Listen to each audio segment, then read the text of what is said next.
मंत्री प्रताप सरनाईक बोलतात, आपण थेट जाऊयात।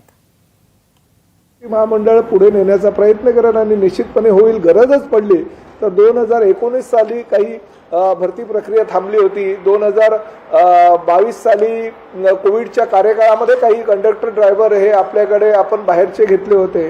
त्याचबरोबर काही संप काळामध्ये कंडक्टर ड्रायव्हर हे बाहेरचे घेतले होते।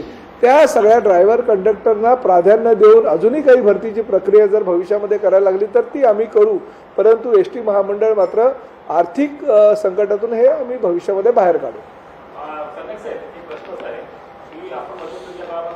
कर्नाटकमध्ये जाऊन तिकडे पाणी दिली होती आणि तिकडला पॅटर्न तुम्ही ते राबवणार असं तुम्ही घोषणा केली, तर नेमकं तिथे काय आणि काय कसं? नाही बघा, कर्नाटक राज्यामध्ये मी जाऊन आलो, गुजरात राज्यामध्ये मी जाऊन आलो।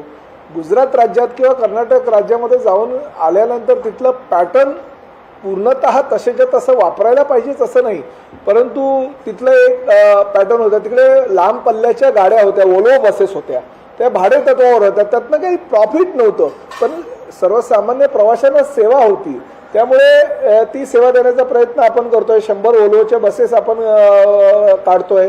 त्याचबरोबर तिथं काही म्हणजे कर्नाटक राज्याची लोकसंख्या फक्त 6 ते 6.5 कोटीच्या आसपास आहे, त्यांच्या बसेसची संख्या फक्त 10,000 आहे, परंतु अतिशय चांगल्या प्रकारचा कार्यभार चालू आहे। कारण प्रत्येक बस डेपोमध्ये स्वच्छता मोठ्या प्रमाणात आहे, प्रत्येक बस ही स्वच्छ असते, म्हणजे बसायला सुद्धा लोकांना प्रवाशांना अतिशय चांगलं वाटत असतं।